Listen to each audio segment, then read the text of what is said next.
तो अब सवाल उठने लगे हैं स्मार्ट सिटी पर, और अब ये नोटिस जारी होने के बाद में एक बड़ा सवालिया निशान लग रहा है कि जिस स्मार्ट सिटी को चलाने के लिए नगर निगम पैसा देता है, वही स्मार्ट सिटी नगर निगम को करोड़ों रुपए का चूना लगवा रहा है। ये जो छोटे छोटे बोर्ड लगते हैं ये लॉलीपॉप कहलाते हैं। ये लॉलीपॉप अभी तक कौन चूस रहा था मेरी? ये लॉलीपॉप अभी तक ठेकेदार ही चूस रहे थे। हाँ। नगर निगम कुछ नहीं दे रहे थे, जो डंडी निकल रही थी वो डंडी तक नगर निगम को नसीब नहीं हो पा रही। एक तो कलेक्टर की नाक के नीचे ज्वाइनिंग के नाम पे लाखों वसूल लिए छात्रों से, और कोई धोखाधड़ी भी अच्छी की गई है। और एक आदमी जो है वो आरआई बन के घूमता रहा और पता नहीं लगा कलेक्टर में, जिलाधीश कार्यालय में। यार ये तो बड़ी खराब मामला, और हो सकता है किसी दिन को कलेक्टर भी बनता घूमता मिले। क्या है कि आपके सामने फिजिकली व्यक्ति आपके सामने आरआई बनकर आपके इतने बड़े दफ्तर में घूमता है और लोगों को इतनी बड़ी चूना लगा के निकल जाता है।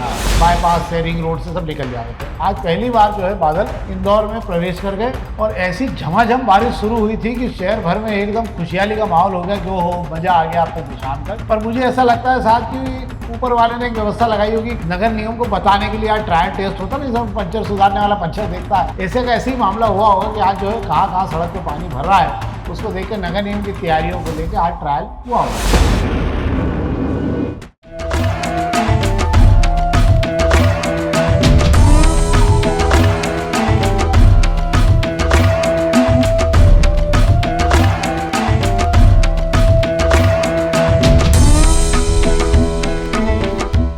नमस्कार, शाम के अखबारों की चर्चा चाय के साथ हम आपके सामने फिर आज मौजूद हैं, खबरों के साथ में। कुछ अच्छी खबरें हैं और कुछ बहुत अच्छी खबरें हैं। एक तो अंततः जैसे भारत और पाकिस्तान का ट्रंप जी ने युद्ध रुकवाया था, बिल्कुल बाकायदा उन्होंने पहले से घोषणा कर दी थी कि युद्ध रुक गया है। इसी प्रकार की ठीक आज उन्होंने इजराइल और ईरान के बीच भी बाकायदा विधिवत युद्ध रोक दिया है। इसका मतलब ये भी सही है कि ये युद्ध भी रोका, और भारत का और पाकिस्तान का युद्ध भी उन्हीं ने रोका था। ये पक्का हो गया इस बात से। अब भले ही कोई बोले नहीं बोले, एक अलग बात होती है। पर इधर 12 बजे के बाद से अभी तक फिर आगे मिसाइल कुछ भी नहीं छूटी छाटी है, सब अपना अपना सामान समेटने में लग गए हैं। जो जहां हादसा हुआ पर 1 से 1,500 लोग इस पूरे दोनों तरफ के हमलों में मृत हो गए हैं बेचारे। इन सबका जीवन खराब हुआ है, कई बिल्डिंगें सुहा हो गई हैं, नुकसान बहुत ज़्यादा हुआ है। और एक और खबर ये है कि लंबे समय से बादल आ रहे थे पर शहर के बाहर निकल जा रहे थे, बाईपास से, रिंग रोड से सब निकल जा रहे थे। आज पहली बार जो है बादल इंदौर में प्रवेश कर गए, और ऐसी झमाझम बारिश शुरू हुई थी कि शहर भर में एकदम खुशहाली का माहौल हो गया कि हो मजा आ गया अब तो शाम तक। पर मुझे ऐसा लगता है साथ कि ऊपर वाले ने एक व्यवस्था लगाई होगी कहाँ पानी भर रहा है सड़क पे। नगर निगम को बताने के लिए आज ट्रायल टेस्ट होता है ना, सब पंचर सुधारने वाला पंचर देखता है, ऐसे का ऐसे ही मामला हुआ होगा कि आज जो है कहाँ सड़क पे पानी भर रहा है, उसको देख कर नगर निगम की तैयारियों को लेकर आज ट्रायल हुआ होगा। पर उम्मीद बन गई कि पानी बहुत बढ़िया तरीके से आएगा। क्या शेखर जी? बिल्कुल सही है। आधे घंटे की बारिश ने शहर में कहाँ पानी का जल जमाव होना, और ये शहर कहाँ पंचर रहेगा। क्योंकि आपने जिस तरीके से बात की पंचर की, इसने पोल खोल दिए कि नगर निगम तैयारी कर ले कि इन जगहों पर है पानी जमा होना है, और यही नगर निगम का लूप पोल रहने वाला हैगा। हाँ सही बात है। और काफ़ी जगह, कम से कम 15-20 जगह तो इतनी भयानक पानी भरा है कि वहाँ से लोगों का निकलना बहुत मुश्किल हो गया, गाड़ियाँ खड़ी हो रही थी। अब इसके अलावा जो है हम खबरों की बात करते हैं, हम शुरू करते हैं पत्रिका की खबरों। शेखर जी शुरू करें आज? जी बिल्कुल। तो आज हम पत्रिका की खबरों शुरू करते हैं। पत्रिका की खबर पे आज दूसरे 2 नंबर पेज पे खबर है। 1-2 खास खबरें हैं जिस पर हम बात कर लेते हैं। एक तो निगम की दुकानों की किराया वसूली को लेकर बड़ी गड़बड़ी कोई पाई गई है, और दोषियों पर होगी कार्रवाई। महापौर बोले कि पीएम और सीएस और पीएस सबको चिट्ठी लिखूंगा। क्यों महापौर खुद कार्रवाई नहीं कर सकते क्या? बिल्कुल इसलिए नहीं कर सकते हैं क्योंकि किराया बढ़ाने का जो फरमान आया था वो जो है वहाँ भोपाल से आया था और यहाँ से पास होके गया था। महापौर नहीं चाहते थे एक्चुअली। जिन लोगों को नगर निगम के जो करीब बता दूं मैं, शहर में करीब 100 के आसपास नगर निगम के मार्केट है, और उसके अंदर जो किराएदार हैं वे बरसों पुराने किराएदार हैं। और उनसे जब एग्रीमेंट किया था, उस एग्रीमेंट की शर्त है कि 2 रुपये स्क्वायर फीट के हिसाब से उनसे किराया लिया जाएगा। अब चूंकि इसको बढ़ाकर कुछ सालों पहले 10 रुपये स्क्वायर फीट कर दिया गया, जिसका महापौर ने विरोध किया था, और जो व्यापारियों के साथ में आते हुए किराएदारों के साथ में कहा था कि अब आगे से 2023 तक का इनसे जो पैसा है वो ले लीजिए। अब उसके बाद के मार्केट से अब 2 रुपये से ही पैसा लिया जाएगा। पर नगर निगम के अफसरों ने उस बात को माना नहीं और बहाना बना दिया कि इसको भोपाल से कराना होगा। तब महापौर जी कह रहे हैं कि ये बहुत बड़ी चूक है अफसरों की, ये जान करके किया गया करते हैं, तो वे इसको लेकर जो पीएस और उसको शिकायत करने जाने वाले हैं। इसमें दोषी पे कार्रवाई होगी? उम्मीद है कि दोषी पे कार्रवाई की कोई उम्मीद नहीं है। हाँ पर ठीक है, मतलब शिकायत हो जाएगी कुल मिला के सारे। अच्छा, किसी को कुछ बिगड़ा का नहीं? जिन लोगों ने 10 रुपए से पैसे दिए हैं क्या? 10 रुपए से पैसे दिए गए हैं। कुछ लोगों ने जमा कराए, बाकी 80% लोगों ने किराया नहीं जमा कराया है। हाँ, उनकी परंपरा है, वो जमा भी नहीं करते हैं बहुत सारे लोग। अब हम अग्निबाण की खबरों की बात कर लेते हैं। तो अग्निबाण आज बिल्कुल विज्ञापन में हो रहा है, किसी गुड्डा शुक्ला जी का जन्मदिन है और फिर उसके साथ में विजय वर्गीय जी का भी जन्मदिन है। ये अलग विजय वर्गीय, कोई दूसरे वाले हैं ये। और इसी के अलावा जो है एक खबर है जिस पर हम बात कर ले रहे हैं, ये अच्छी खबर है ये। एक तो कलेक्टर की नाक के नीचे ज्वाइनिंग के नाम पर लाखों वसूल लिए छात्रों से और कोई धोखाधड़ी भी अच्छी की गई है इसके अंदर। और एक आदमी जो है वो आरआई बन के घूमता रहा और पता नहीं लगा कलेक्टर में, जिलाधीश कार्यालय में। यार ये तो बड़ी खराब मामला है और हो सकता है किसी दिन को कलेक्टर भी बनता है, घूमता मिले। क्या है इस मामले में? ये तो साइबर ठगी से भी बड़ा मामला मुझे नजर आ रहा है कि आपके सामने फिजिकली व्यक्ति आपके सामने आरआई बनकर आपके इतने बड़े दफ्तर में घूमता है और लोगों को इतनी बड़ी चूना लगाकर निकल जाता है। हाँ, सही बात है। इस मामले में जांच भी होनी चाहिए और अगर जो दोषी पकड़ा गया तो उसके खिलाफ सख्त कार्रवाई की जानी चाहिए। एक और खबर पर हम बात कर लेते हैं। ये एक बहुत बड़ा आयोजन इंदौर में हो रहा है बोहरा संप्रदाय का। बोहरा समुदाय का जो है करीब मुहर्रम पर 25 जगह वाइज होगी इनकी और बोहरा समुदाय के 19 से 20 हज़ार लोग आएंगे। कई जगह डोम बनेंगे, 22 मस्जिदों में मरकज़ और वाइज की मजलिस होगी। मैं सोचता हूँ शायद ये कार्यक्रम कम से कम 30 से 35 साल बाद हो रहा है। सैयदना साहब जब इंदौर आए थे उसके बाद में शायद अभी पिछले 2-3 साल पहले सैयदना साहब इंदौर आकर गए हैं। मैं आपको बता दूं कि सैयदना साहब इस बार भी इंदौर आने वाले थे, लेकिन उनका कार्यक्रम एंड टाइम पे बदल गया गया और वो अब चेन्नई में रहेंगे और चेन्नई में से वे जो है प्रवचन देंगे। और मुहर्रम मतलब 26 जून से ये शुरू होगा और 10 दिन तक चलेगा। बोहरा समाज ने ऐलान कर दिया 10 दिन तक वे कारोबार बंद रखेंगे, बच्चे स्कूल भी नहीं जाएंगे। बोहरा समाज में ये एकजुटता दिखाई देती है।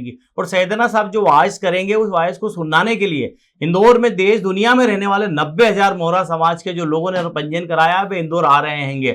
जब सैयदना साहब आए थे तब इससे ज्यादा लोग आए थे और तब भी जीरो वेस्ट का एक प्रोग्राम किया गया था। बिल्कुल कचरा भी इन्होंने नहीं निकाला था और इंदौर में शुरुआत जीरो वेस्ट की वहीं से हुई थी। एक बार फिर एक बड़ा कार्यक्रम हो रहा है। हालांकि इस बार इतने लोग एक साथ एक जगह नहीं बैठेंगे, अलग अलग जगह व्यवस्था की जा रही है क्योंकि बारिश का मौसम है, इस वजह से इंतजाम बदले गए। सही बात है कि उस समय हो सकता है बारिश हो। तो अब हम बात कर लेते हैं पहले दोपहर की खबरों की, उसके बाद प्रभात खंड खबरों की बात करें। दोपहर की खबरों में एक खबर है पहले पेज की और बहुत जरूरी मजेदार खबर भी और आश्चर्यजनक खबर भी है ये कि पहलगाम हमले में जो हमला हुआ था जिसके अंदर 16-17 लोग जो मारे गए थे, 22 अप्रैल को ये हमला हुआ था और इस आतंकवादी हमले में मारे गए थे और उसका एक स्केच जारी किया गया था। स्केच जारी किया गया था, बाद में 2 महीने बाद अब स्केच जो है उसके बारे में एनआईए ने अपनी रिपोर्ट जारी करी कि जिनकी स्केच जारी किए तो वो लोग तो थे ही नहीं इसमें। और उन्हीं स्केच के आधार पर सेना और पुलिस और एनआईए सब लगे हुए थे उनको ढूंढने में। अब जब ताज़ा मामला जांच में आया तो मजेदार बात ये निकली कि जो एक पिछले दिन एक आतंकवादी मारा गया उसके मोबाइल से जो जानकारी मिली उसमें मिला कि ये 2 लोग वहाँ से पाकिस्तान से आए थे और यहाँ कश्मीर में जिसके यहाँ खाना खाया था, डरा धमका के इन्होंने खाना खाया था, उनके यहाँ पर जब वो ये मोबाइल लेके पहुँचे तो उनने बताया कि नहीं ये लोग हैं जिन्होंने हमारे यहाँ आके धमकाया था और ये लोग खाना खा के यहाँ से गए थे। अब वो पूरा मामला ही बदल गया है। वो दोनों लोग पाकिस्तान के, जो 3 लोगों के बारे में जो रिपोर्ट जारी की गई थी उनका कश्मीर के लोगों का, वो कश्मीर के लोगों का इससे कोई लेना देना अभी तक नहीं मिला है। पर मज़ेदार बात आश्चर्य की ये भी कि गृह मंत्रालय का इतना फेलुअर है ये कि आप बताइए कि जिस कुख्यात मामले में इतने लोग बेचारे हमारे यहाँ मारे गए हैं, शहीद हुए, और उसके बाद में जिनके स्केच ले घूम रहे हैं उन लोग पूरे फर्जी के फर्जी निकले और 2 मिनट तक उस पर जाँच होती रही। ये एक बड़ा गलत काम है, इस पर विचार भी होना चाहिए। बड़ी चूक है ये। एक और खबर पर मैं आपसे बात कर लेता हूँ। वाकई बहुत गजब काम हुआ है ये, और ये दीपक सिंह जी के नेतृत्व में काम हुआ है। और एक तालाब जो है बिल्कुल सूखा पड़ा था, पहले तो अधिकारियों ने खुद जानकारी निकाली। रजनीश श्रीवास्तव जी संयुक्त आयुक्त हैं, उन्होंने इस मामले में जानकारी निकलाई थी कि कौन से गाँव में कौन सा जल स्तर कम हो रहा है और कहाँ पर इसका काम चालू होना चाहिए ताकि वहाँ हम तालाब को ठीक से करवा सकें। तो पाया गया कि खंडेल में, ग्राम खरड़िया में एक तालाब है जो कई सालों से सूखा पड़ा है और उसके आने की चेन वगैरह भी नहीं है। और यह काम रजनीश श्रीवास्तव जी के नेतृत्व में काम चालू हुआ और पहले यहाँ पर पूरे गांव को जोड़ा गया, इसकी पूरी चेन खोली गई। मतलब ये काम इतना चुपचाप चलता रहा कि यहाँ छोटा सा भी तालाब बन जाए तो इस शहर में जो राजनेता हैं वो जाके खड़े होकर फोटो खिंचवाने लगते हैं कि हमारे कारण हुआ। पर यहाँ पूरा तालाब इतने सुंदर तरीके से बना और उसकी पाल पर आज 2 साल हो गए हैं झाड़ लगे हुए। और 10 जून 2025 को जो ताज़ा फोटो जारी किया गया उसमें पाया गया कि 5 फीट पानी अभी भी तालाब में भरा हुआ है। और गांव के लोगों ने कहा कि इसके कारण कुओं में भी पानी आ गया, बोरिंग में भी पानी आ गया और तालाब में बहुत साफ सुथरा पानी भरा हुआ है क्योंकि उसकी चेन वेन सब कंप्लीट हो चुकी है। निश्चित रूप से ये इस अच्छे कार्य के लिए संभागायुक्त तो दीपक सिंह जी को भी बधाई दी जानी चाहिए, रजनीश श्रीवास्तव जी की, और जो इस काम में लगे हुए थे उन सारे लोगों को बधाई दी जानी चाहिए कि बहुत सारे काम बिना बताए और बिना बोले भी होते हैं। तो ये उपलब्धि है, मैं इसके लिए बधाई भी देता हूँ प्रशासन को। अब हम प्रभात खंड खबरों की बात कर लेते हैं। प्रभात खंड खबर में एक बड़ी खबर है, जिस पर हम बात करते हैं कि जो होर्डिंग लगाए जा रहे थे शहर में, उसको लेकर एक, अरे यार ये तो शेखर भागोरा जी खुद की स्टोरी है। इश्तेहार कंपनियों को नगर निगम ने थमाए थे करोड़ों के नोटिस। एक तो बधाई आपको, बहुत बढ़िया स्टोरी है। और क्या मामला क्या है यार ये पूरा? ये मैं आपको बता दूं कि शहर में आप जो यूनिपोल देखते हैं और होर्डिंग से बड़े बड़े जो बोर्ड लगे हुए आप देखते हैं, उसके अंदर एक बहुत बड़ा खेल हो रहा है स्मार्ट सिटी और एआई सिटी सेल। चूंकि ये नगर निगम का हिस्सा है, यहाँ बैठे हुए अफसर नगर निगम को ही चूना लगवा रहेंगे। यहाँ से जो शौचालय की बात कर लें, आप शौचालय पे देखते हैं बड़े बड़े बोर्ड लगे हुए हैं, प्रचार होता है वहाँ पे। शहर में एलईडी लाइट लगी हुई आपको दिखती है, यूनिपोल दिखते हैं, डिवाइडर पर आपको जो बोर्ड लगाए दिखते हैं वो लॉलीपॉप उन्हें कहा जाता है। इसका ठेका स्मार्ट सिटी से दिया गया, और स्मार्ट सिटी से अपने ठेका दिया गया, उसके अंदर एक शर्त रखी गई। ठेकेदार से पैसा तो स्मार्ट सिटी वालों ने ले लिया, साथ में एक शर्त थी उसके अंदर कि नगर निगम को 4% कलेक्टर गाइडलाइन के हिसाब से टैक्स देना पड़ेगा, जिसे लाइसेंस फीस कहेंगे, वो साल की देना होगी। ये टेंडर हुए सालों हो गए हैं, आज तक किसी ने पैसा चुकाया नहीं।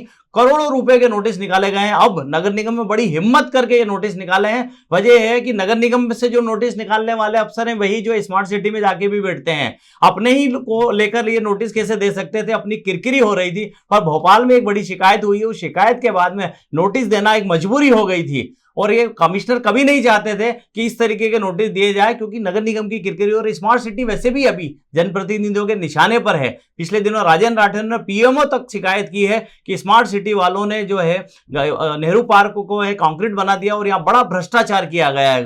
तो अब सवाल उठने लगे हैं स्मार्ट सिटी पर। और अब ये नोटिस जारी होने के बाद में एक बड़ा सवालिया निशान लग रहा है कि जिस स्मार्ट सिटी को चलाने के लिए नगर निगम पैसा देता है, वही स्मार्ट सिटी नगर निगम को करोड़ों रुपए का चूना लगवा रहा है। अच्छा, मतलब क्या कहते हैं, गाय बागड़ खा गई ना, भैंस ही बागड़ खा गई है कि। एक बात और आपने कही इसमें कि ये जो छोटे छोटे बोर्ड लगते हैं ये लॉलीपॉप कहलाते हैं। ये मतलब ये जो डिवाइडर पे जो लॉलीपॉप लगते हैं, तो ये लॉलीपॉप अभी तक कौन चूस रहा था मेरी? ये लॉलीपॉप अभी तक ठेकेदार ही चूस रहे थे। हाँ। नगर निगम कुछ नहीं दे रहे थे। जो डंडी निकल रही थी, वो डंडी तक नगर निगम को नसीब नहीं हो पा रही थी। नहीं, ये तो गलत बात है यार। तो इतना भी लूटपाट नहीं होना चाहिए। कम से कम लॉलीपॉप खाई तो डंडी का पैसा तो दो। पर ठीक है, ये आज हमारी खबरें थी जिस पर हमने आपसे बात की। अब हम बात करते हैं मीसाबंदियों को लेकर। स्वतंत्रता संग्राम सेनानियों के बाद अब मीसाबंदियों का भी बड़ा सम्मान बढ़ गया है। मीसाबंदियों का उन्होंने बिल्कुल जी जान लगा के जो है आपातकाल में जो है बड़ी तकलीफ उठाई, और अब वो जो है उनके सुविधा के दिन आ गए हैं। और मीसाबंदियों को पहले 25,000 मिला करते थे महीने के सम्मान निधि के रूप में, फिर 30,000 कर दिए गए। कल इंदौर में बड़ा कार्यक्रम है, मुख्यमंत्री भी आ रहे हैं सर, मुख्यमंत्री जी भी आ रहे हैं। और कौन आ रहा है? सुधांशु त्रिवेदी जो केंद्र में मंत्री है, वो भी आ रहे हैं इसके अंदर। और शायद ऐसा बताया जा रहा है कि 30 के 40,000 भी हो सकते हैं, क्योंकि बच्चे बहुत कम है मीसाबंदी। काफ़ी लोग तो चलेंगे, बहुत लंबा समय हो गया इन बातों को। और मुझे ऐसा लगता है कि 40,000 देने में कोई बुराई नहीं है, दे देना चाहिए। बेचारों का इतना तो किया ही पार्टी के लिए और देश के लिए। मीसाबंदी अपने सम्मान की उम्मीद रखे हुए हैं। मैं आपको बता दूं कि कल 25 जून को आपातकाल यानी इमरजेंसी के 50 साल पूरे हो रहे हैं। 50 साल पहले यही मीसाबंदी लोग, इसमें कांग्रेस के नेता भी आ गए, इसमें भाजपा के नेता भी आ गए, इसमें संघ के नेता भी आ गए। मैं बता दूं इसके अंदर शहर के वो क्रांतिकारी नेता भी आ गए जो किसी के लिए भी लड़ने के लिए तैयार खड़े रहते थे। उन सबको उस समय अंदर कर दिया गया था कि इनसे शहर की शांति भंग होने की संभावना है। और ऐसा इंदौर में ही नहीं हुआ था, पूरे मध्य प्रदेश में, पूरे देश में किया गया था। और बड़े बड़े नेता जो आज बड़े प्रदेश की सियासत में बड़ा नाम रखते हैं, वे तक उसके अंदर जेल में बंद रहे थे। उन लोगों का 50 बरस, कोई 19 महीने बंद रहा, कोई 2 महीने बंद रहा, कोई 6 महीने बंद रहा, सबका अपना अपना इतिहास हैगा। इसमें से कुछ लोग चले गए हैं, जो लोग बचे हैं वो काफी उम्रदराज हो चुके हैं। पर उनकी किसी मंशा है कि 50 साल पूरे हो रहे हैं, 50 साल पहले जो हमारे साथ हुआ उसको लेकर हमारा कहीं सम्मान किया जाएगा। पर भारतीय जनता पार्टी ऐसा कुछ करती दिखाई नहीं दे रही है। भाजपा में एक मीसाबंदियों का एक संगठन भी हैगा, जिसकी बैठक भी होती है बीजेपी कार्यालय पर मुझे ऐसा लगता है कि ये उम्मीद लगाए बैठे हैं मीसाबंदी कि यार 50 बरस हो गए हैं जिस घटना को, और हम लोगों को बुला के सम्मान ही कर दे, ज्यादा कितने दिन तक जो है वे अब ये सब देख पाएंगे। हाँ, मतलब मीसाबंदी उम्मीद से है, उम्मीद से। पर बेचारे उसके बाद भी अगर कुछ नहीं मिले उनको तो ये दुखद होगा। पर मुझे लगता है उनका सम्मान तो होना चाहिए, मुख्यमंत्री के हाथों सम्मान होना चाहिए। और क्या चाहिए किसी को? इतने संघर्ष के बाद भी सम्मान नहीं मिले तो ये ठीक नहीं होगा। और मुझे तो लगता है कि इनकी ये सम्मान निधि बढ़ा देना चाहिए, कम से कम 40,000 तक कर देना चाहिए। अच्छा, उम्मीद ये भी है कि 50 साल पूरे होने पर यहाँ बातें हो रही है कि क्या आपातकाल कैसे रहा, इंदिरा गांधी ने क्या बुरा किया, क्या भला किया, ये सब बताने के लिए तो जमा हो रहे हैं। मुख्यमंत्री भी आ रहे हैं, भाजपा के बड़े नेता भी आ रहे हैं, सारे जमा हो रहे हैं बिलियन कन्वेंशन सेंटर में कल। लेकिन कोई ये बात नहीं कर रहा है कि मीसाबंदियों को बुलाए गए मेहमान भले बुला रहे हैं, पर उनको मंच पे बुलाकर अगर सम्मान कर दिया जाए तो उनकी आंखें जो हैं जो है रोशन छलछला छलछला आंखें जाएगी। छलछला जाएगी, उनकी वो सारे तकलीफ दर्द जो है उनको दिख जाएंगे कि क्या है क्या नहीं है। पर होना चाहिए, जब इतने सालों से आप इन्हीं लोगों के कारण तो सत्ता में पार्टी आई है, बहुत सारे संघर्ष किए इन लोगों के बाद धीरे धीरे करके पार्टी सत्ता में आई है। पर अब सत्ता में बहुत सारे ऐसे लोग भी हैं जो अब जो लोग मीसा में उस समय बंद नहीं हो पाए वो दुखी हो रहे हैं कि अरे हम ना हुए, अगर हम भी होते तो आपको भी इतना पेंशन तो मिल ही जाती। पर मुझे ऐसा लगता है कि ठीक है, एक अच्छा कार्यक्रम अगर हो रहा है शहर में तो कोई बुराई नहीं, और सम्मान होना चाहिए। जिन लोगों ने जहाँ पे भी संघर्ष किया, पार्टी के लिए भी, भाजपा के लिए भी जिन लोगों ने संघर्ष किया उनका भी सम्मान होना चाहिए। पर इस समय पार्टी जो है बहुत ज़्यादा विचारधारा से अलग हटती जा रही है। कहते हैं ना कि उसके संस्कृति और आचार विचार सब खत्म हो गया है पार्टी का, कि पार्टी अब सत्ता में बने रहने के लिए सारे दांवपेच कर रही है, इसलिए इनका सम्मान कम हो रहा है। तो ये तो थी हमारी खबरें और आज की चर्चा जिस पर हमने आपसे बात की। हम चाहेंगे कि आप इस कार्यक्रम को अधिक से अधिक देखें और अधिक से अधिक अपने मित्रों के बीच लाइक करें, ताकि हम और बेहतर तरीके से इस कार्यक्रम को बना पाएँ। बहुत बहुत धन्यवाद।